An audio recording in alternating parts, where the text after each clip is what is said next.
es intermitente en los cuadros neoplásicos, entonces tendrán que ser los estudios en serie, estudios de sangre oculta en heces seriados. Y también se puede utilizar lo que viene a ser la peroxidasa. Pero vamos a tener también falsos positivos que nos van a dar positivos a peroxidasa. Estos van a ser de aquellos pacientes que consuman carnes rojas, la presencia de algunas frutas y verduras, y también la vitamina C nos va a dar falsos positivos a peroxidasa. Respecto a la inmunohistoquímica fecal, nos menciona que tiene una sensibilidad del 79% y una especificidad del 94%. Y esta inmunohistoquímica se encarga de detectar fragmentos específicos de la hemoglobina humana. Es por eso que al utilizar este estudio, si sale positivo, es muy seguro que sea un cuadro de hemorragia. Entonces, si nosotros ya tenemos un cuadro de hemorragia, siempre hay que tratar de descartar cáncer, neoplasias, entonces habrá que complementarlo con una colonoscopia. Respecto a los estudios de heces que podemos realizar, estos estudios nos ayudarán a determinar la etiología de los cuadros diarreicos. En estos estudios de heces podemos encontrar presencia de leucocitos fecales, también la presencia de bacterias como la E. coli o bacteria Shigella. Por medio del cultivo de heces, pues también podemos encontrar bacterias, podemos encontrar huevecillos, también parásitos, ¿no? Formas parasitarias. De igual forma, en casos de colitis pseudomembranosa por Clostridium difficile, podemos llegar al diagnóstico mediante la detección de las toxinas de este Clostridium difficile. Y también estudios de heces nos van a permitir identificar el cetorrea mediante el uso de la tinción roja de Sudán. También podemos utilizar marcadores tumorales. Nos menciona que este sea nuestro antígeno carcinoma embrionario se encontrará elevado en un 60-90% de los pacientes que tienen cáncer colorectal. Y a su vez, como estamos hablando, que por ejemplo la enfermedad de Crohn, la enfermedad polipoidea, los divertículos, el cáncer tienen un trasfondo genético, pues las pruebas genéticas nos darán información sobre anomalías genéticas relacionadas a estas enfermedades, como la poliposis adenomatosa del colon. Pero en realidad el libro nos dice, no deberían ser screening, porque no todas las personas que tengan alteraciones genéticas pues llegan a desarrollar cáncer. Y por la implicancia o la carga psicológica que tienen este tipo de resultados, pues no se debería recomendar para realizar detección. Generalmente estos estudios de prueba genética lo que hacen es complementar la información. No se deberían realizar a todos los individuos como screening. Y bueno, esa es la parte de estudios complementarios. Ahora el texto nos va a mostrar la valoración de los síntomas frecuentes, qué es lo que nosotros vemos en el paciente, qué es lo que nos refiere el paciente. Y esta es la parte que está más dirigida al abdomen agudo, ¿no? La parte del dolor abdominal. Y el texto nos dice, es un síntoma inespecífico que puede tener innumerables causas. Puede presentarse en cuadros de obstrucción, que esta obstrucción puede ser inflamatoria, como en el caso de una enfermedad de Crohn, o puede ser también una obstrucción neoplásica, en cuadros de inflamación, como la colitis ulcerativa, la enfermedad de Crohn, en cuadros de perforación intestinal, en cuadros de isquemia, en casos de trombosis y demás.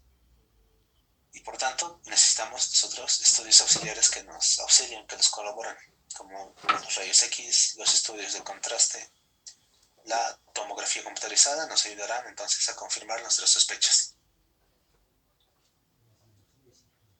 Además, la colonoscopía nos ayudará a identificar, por ejemplo, cuadros de colitis isquémica, colitis infecciosa, también la enfermedad inflamatoria intestinal. Sabemos que la colonoscopía nos ayuda bastante.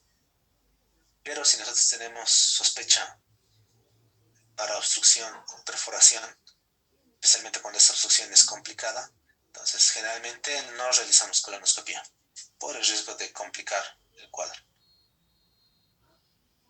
Pero no solamente la patología del colon recto llano produce dolor abdominal.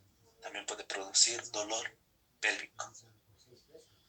Este puede originarse en el colon distal, en el recto o también de estructuras urogenitales.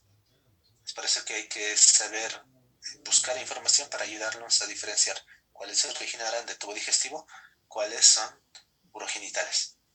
Entonces, por ejemplo, el tenesmo generalmente es producto de la proctitis, o también puede ser producto de una masa rectal, una masa retrorectal, o también puede presentarse en la impactación fecal.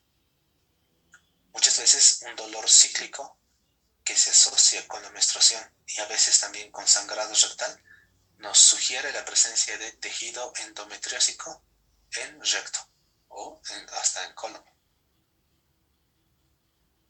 También, recordando lo que ya habíamos visto en la clase pasada, la enfermedad inflamatoria intestinal también se asocia a dolor abdominal y a dolor pélvico importante. La extensión de un absceso peridiverticular o también periapendicular puede comprometer o puede presentarse y manifestarse con dolor pélvico y también causa dolor. En estos casos, la tomografía y la resonancia magnética son útiles. Como estamos hablando de dolor pélvico, pues la proctoscopía también es útil y con la ayuda de estos estudios, especialmente con la tomografía, ya con menos frecuencia se recurre a una laparoscopía diagnóstica. Pero en nuestro medio sí, muchas veces no contamos con una tomografía o hasta realizar una tomografía contrastada o un estudio de resonancia puede pasar mucho tiempo y por la gravedad del paciente, pues nosotros podemos preferir ingresar a realizar una laparoscopía diagnóstica y mediante esta laparoscopía podemos recién llegar a un diagnóstico definitorio. Pero el texto nos dice, ¿no? Esta laparoscopía diagnóstica se utiliza con menor frecuencia ya que estos estudios nos ayudan a llegar al diagnóstico antes de tener que entrar al quirófano. También vamos a tener el dolor anorrectal. Este suele ser secundario a una fisura anal, pero también a un absceso perirectal o a una fístula, o también a un cuadro de hemorroides con trombosis. En estos casos, el examen físico generalmente puede diferenciar cada una de estas condiciones. Si el examen físico es el que nos va a ayudar a diferenciar entre una fisura, entre una hemorroide trombosada o un absceso. También hay otras causas menos frecuentes, como neoplasias del canal anal, infección de la piel perianal o afecciones dermatológicas que pueden ser responsables del dolor anorrectal. Ahora, ante demasiada sensibilidad, es necesario la anestesia, tanto para la exploración como para la terapéutica.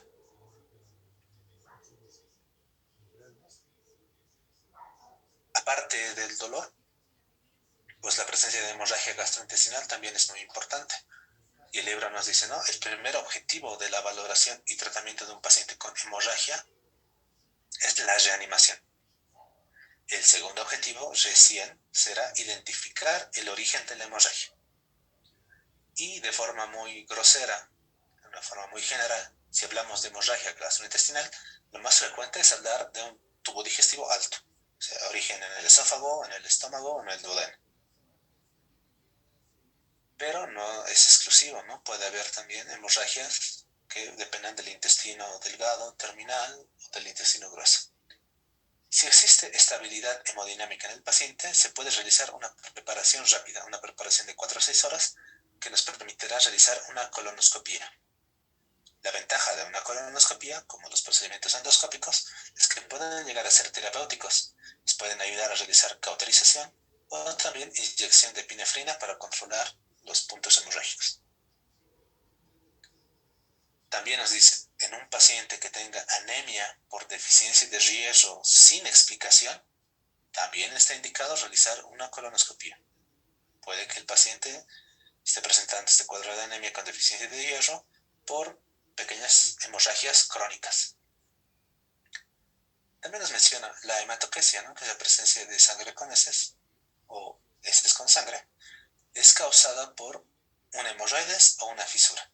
¿no? En el caso de una fisura vamos a tener sangre roja rutilante, siempre asociado a un dolor agudo de característica cortante, ¿no? Esa es una fisura anal.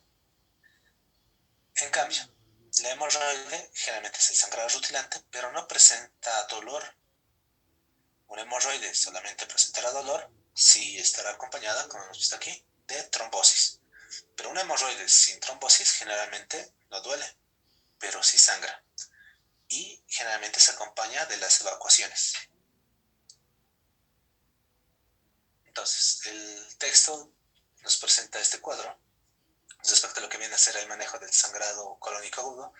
Nos menciona, ¿no? El primer punto, el primer paso siempre es la reanimación.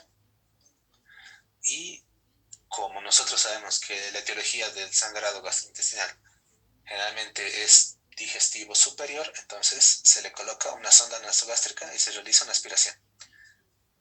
Si la aspiración es positiva, entonces estamos hablando de sangrado superior, requiere una gastroduodenoscopia, tratamiento endoscópico. Pero si el aspirado es negativo, entonces necesitamos ver por medio de una proctoscopía descartar el sangrado anorrectal. Y aquí vamos a tener dos opciones: sangrado detenido o ralentizado, o sangrado masivo que amenaza la vida. Si el sangrado es masivo que amenaza la vida, entonces podemos realizar una arteriografía mesentérica, que hemos visto, ¿no? Que nos ayuda a ver si hay sangrado activo. La arteriografía puede ser terapéutica, vasopresina o embolización. Si falla, nos vamos a quirófano. Si es negativo a nuestra arteriografía, pues hay que explorar, ya sea de forma endoscópica o incluso hasta intraquirúrgica. Si es positivo, resección segmentaria del punto que está sangrando. Si es negativo y nosotros sospechamos que el sangrado es de colon, pero no lo logramos identificar, pues hay que cerrar la pila. En algunos casos será necesario colectomía total. Estamos hablando de sangrados masivos que amenazan la vida. Cerrada la pila, tendrá que controlarse la hemorragia. En el otro extremo, que tenemos un sangrado detenido o ralentizado, pues se puede realizar una colonoscopía electiva. Si el sangrado es positivo, la colonoscopía puede ser terapéutica, un tratamiento endoscópico. Si hay resangrado, fracasa la colonoscopía, pues nos vamos a quirófano, resección. Si en nuestra colonoscopía no hay sangrado, pues el paciente se va a observación. Si hay resangrado, pues nos vamos al intermedio, al sangrado moderado, o dependiendo si hay sangrado masivo. Entonces, decíamos, ¿no? En nuestra proctoscopía, o es masivo o es ralentizado, pero tenemos nuestro intermedio, un sangrado moderado. En el caso de sangrado moderado, gammagrafía, si la gammagrafía es positiva, arteriografía, si es negativa, exploración endoscópica o exploración quirúrgica. Si hay sangrado activo, resección. Si es negativo y existe un sangrado pero no logramos identificar cuál es, igual, colectomía total. De igual forma, si hacemos una colonoscopía urgente y es positivo el sangrado, tratamiento por la colonoscopía o quirófano. Si es negativo, exploramos dentro del quirófano. Si es positivo, resección. Si es negativo, para parar todo el sangrado, pues colectomía total.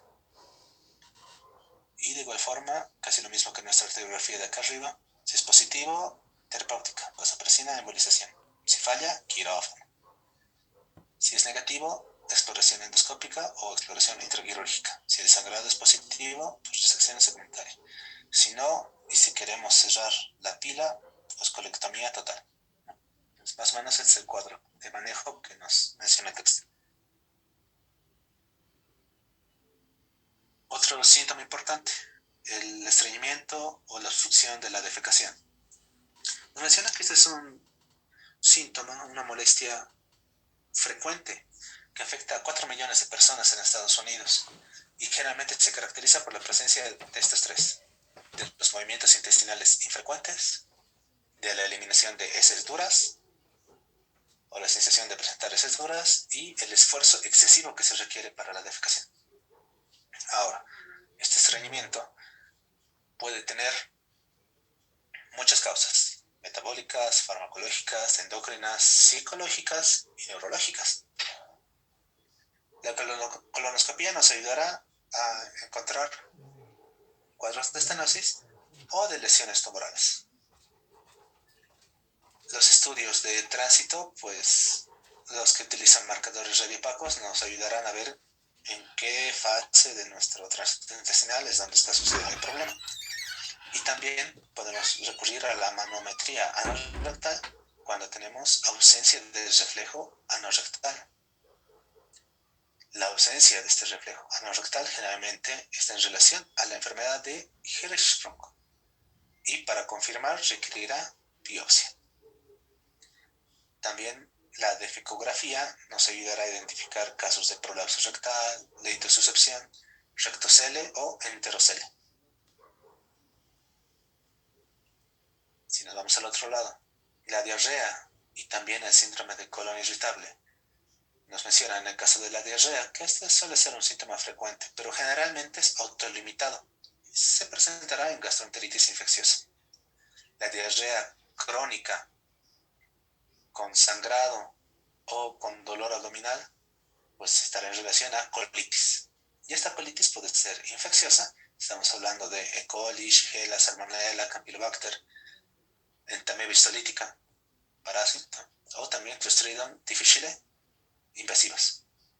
Pero no solamente infecciosa, hemos visto que existe colitis inflamatoria, ¿no? En nuestra enfermedad inflamatoria intestinal estamos hablando de la colitis ulcerativa o de la enfermedad de Crohn que afecta al intestino grueso, también puede existir. O en cuadros isquémicos también. Ahora, respecto al síndrome de colon irritable, nos dice, es una constelación preocupante de síntomas.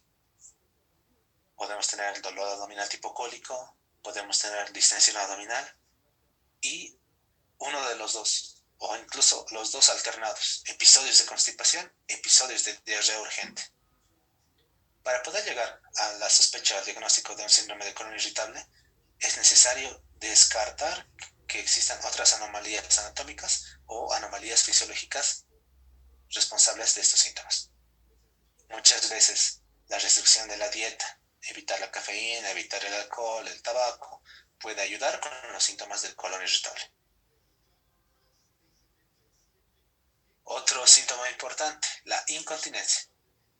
Nos menciona, su incidencia es de 10 a 13 individuos por 1000 personas mayores de 65 años y varía según la gravedad. Podemos tener algunos que son leves con fuga ocasional de gases o escape o fuga de heces líquidas, como también personas que tengan pérdida diaria de heces sólidas.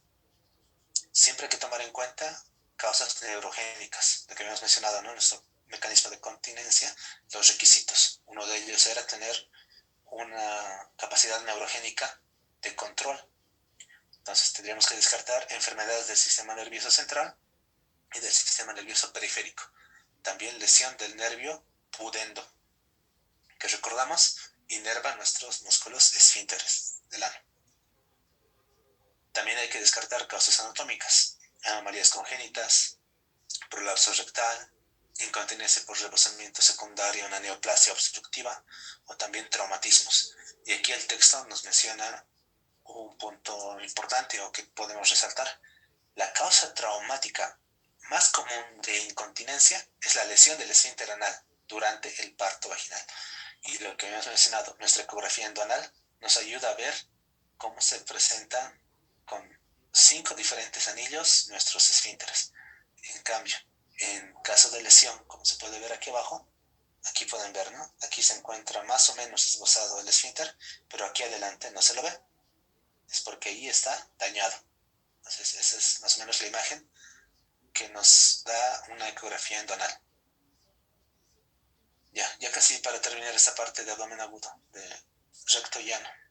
En consideraciones quirúrgicas generales, de forma muy general, vamos a hablar de resecciones, ¿no? Y aquí el libro ya nos empieza a dar puntos clave. Nos dice, principios de resección. La técnica de depuración mesentérica determina la extensión de la resección. Y esta también está determinada por la naturaleza de la patología, la intención de la resección, la ubicación de la lesión y las condiciones de nuestro mesenterio. Entonces, vamos a darnos cuenta que existen muchas técnicas de resección. La elección de la técnica dependerá pues justamente de estas condiciones. Y aquí lo podemos ver. Vamos a tener resecciones colorectales que se realizan en una amplia gama de condiciones. Para neoplasias, ya sean benignas o malignas, para la enfermedad intestinal inflamatoria, lo que habíamos visto en la enfermedad de Crohn, y también para otras afecciones benignas, por ejemplo, los vólvulos con necrosis intestinal. Entonces, por ejemplo, aquí el libro nos muestra más o menos cuáles serían los segmentos a reseccionar dependiendo de un cáncer secal, ¿no? Si el cáncer es a este nivel, pues reseccionamos todo eso, colon derecho. En la flexura hepática, en el colon transverso, en la flexura esplénica, en el colon descendente, en el colon sigmoides. Mucho de esto tiene que ver con los ganglios, y los ganglios obviamente tienen que ver con la irrigación. Entonces, si dan cuenta, si nosotros queremos sacar el ciego, pues aquí hemos visto que la irrigación, como viene de la mesentérica superior, pues si nosotros seccionamos este nivel, pues vamos a afectar, queramos o no, lo que viene a ser el ilion terminal. Entonces, por eso ese también tiene que ser seccionado, porque si lo dejamos, se va a necrosar porque ya hemos afectado su irrigación. En cambio, aquí en las sigmoides, como tenemos los ramos sigmoideos, entonces el resto del colon tiene su propia irrigación, entonces al reseccionarlo específicamente no afectamos otros segmentos. Se pueden hacer resecciones más pequeñas. Respecto a la resección de emergencia, nos dice, ¿no? A veces suele ser necesario debido a cuadros de obstrucción, perforación o hemorragia. ¿Cuál es la característica? Generalmente el intestino no está preparado o el paciente es inestable. Para colon derecho, generalmente podemos utilizar una anastomosis primaria. O sea, si reseccionamos todo esto, el ilion de acá podemos anastomosarlo al colon transverso. Esa sería una anastomosis primaria. En cambio, para el lado izquierdo, el enfoque tradicional incluye una colostomía terminal, o sea, exteriorizar el colon. Esto porque el intestino generalmente se encuentra comprometido, porque el paciente es inestable, muchas veces está desnutrido o está inmunocomprometido. Pero también el texto nos dice, ¿no? Uno se puede arriesgar, y si uno se arriesga, puede realizar también una anastomosis primaria en colon izquierdo. Sin embargo, existe riesgo de que esa anastomosis falle. También existe la resección de mínimo acceso, a lo que viene a ser la cirugía laparoscópica. Nos menciona modelo, muchos procedimientos ahora se realizan por vía laparoscópica o con una cirugía laparoscópica con asistencia manual o con asistencia robótica. ¿Cuáles son las ventajas? Pues como toda cirugía de mínima invasión, ¿no? Mejor resultado cosmético, disminución del dolor postquirúrgico, un retorno más rápido de la función intestinal. Incluso menciona, aunque no está bien descrito en los libros o en los estudios, pero existiría un menor impacto inmunodepresor, por tanto mejoraría la supervivencia del paciente a largo plazo. Ahora, el texto en este gráfico nos muestra la terminología de los tipos de resecciones colorectales. Entonces, cada segmento del colon tiene una letra y dependiendo qué segmentos vamos a seccionar, va a tener la cirugía un nombre. Estamos hablando, por ejemplo, de A, que es nuestro ilion terminal. A C, a nuestro ciego, será una iliosectomía. O, por ejemplo, si hablamos desde A hasta L, que vendría a ser todo esto, estaríamos hablando de una proctocolectomía total, ¿no? Y eso generalmente en casos de cáncer. Entonces, cada uno de estos, el libro nos desglosa de forma bien puntual en qué casos lo usaríamos. Una resección ilocólica en enfermedad de Crohn ileocecal, lesiones benignas o también cáncer de ilion terminal, de ciego o también de apéndice. Una colectomía derecha, que nos menciona que es la operación más apropiada para el cáncer de colon proximal y que generalmente, como es del lado derecho, se asocia a una anastomosis iliotransversa. También tenemos la colectomía derecha extendida, ¿no? Para lesiones en la flexura hepática o en el colon transverso proximal. También una colectomía transversal para lesiones del colon transverso. La izquierda para lesiones del transverso digital, de la flexura esplénica o del colon descendente. Y estos también se pueden anastomosar, colon con colon. La colectomía izquierda extendida está en lesiones de colon transverso distal. También la colectomía sigmoidea, lesiones de colon sigmoide, o para movilizar, cuando nosotros sacamos el colon sigmoide, a veces es necesario movilizar todo este colon, lo que habíamos mencionado, realizar una movilización de la flexura esplénica de nuestro ligamento lineocólico, y también se puede realizar una anastomosis colorectal. O en los casos de colectomía total y subtotal, que serán pues para colitis fulminante, para poliposis adenomatosa familiar o para cáncer de colon o cáncer colorectal en un colon sincrónico. Ahora, existe también la proctocolectomía, la que habíamos visto, ¿no? Cuando reseccionamos absolutamente todo. La proctocolectomía total extirpa todo el colon, el recto y el ano, y se asocia generalmente a una ileostomía tipo Bruch. La ileostomía tipo Bruch es la ileostomía tradicional, la de toda la vida, la que se saca el ileo y se forma un pezón, ¿no? Se madura con sutura, se forma un pezoncito, una boquita, y ahí se le coloca la bolsa. O también se puede realizar una proctocolectomía restaurativa, que esto ya lo habíamos mencionado en nuestra clase de enfermedad de Crohn, en la cual podemos formar una bolsa ileal con una anastomosis ileal anal. Esta bolsa ileal es como se puede ver aquí, ¿no? En forma de U, ¿no? El neorecto se forma por anastomosis del ileum terminal, en forma de J, como está aquí, o una U, también en forma de S, como se ve en esta otra imagen, o hasta en forma de una W. Se lo abre y se lo sutura a forma de darle la forma de un recto nuevo. Trata de conservar los músculos del esfínter anal y se restaura el tránsito mediante una anastomosis del reservorio ileal con el canal anal. La ventaja es que existen los mecanismos de anastomosis circular que por medio del canal anal permite, con sutura mecánica, unir estos dos extremos. En esos casos vamos a tener resecciones anteriores, ¿no? Resecciones anteriores del recto. Resección anterior alta, resección anterior baja y también una baja extendida. La alta, pues, cuando tengamos lesiones de colon sigmoide distal y recto superior. O lesiones de la unión recto-sigmoidea, generalmente diverticulitis.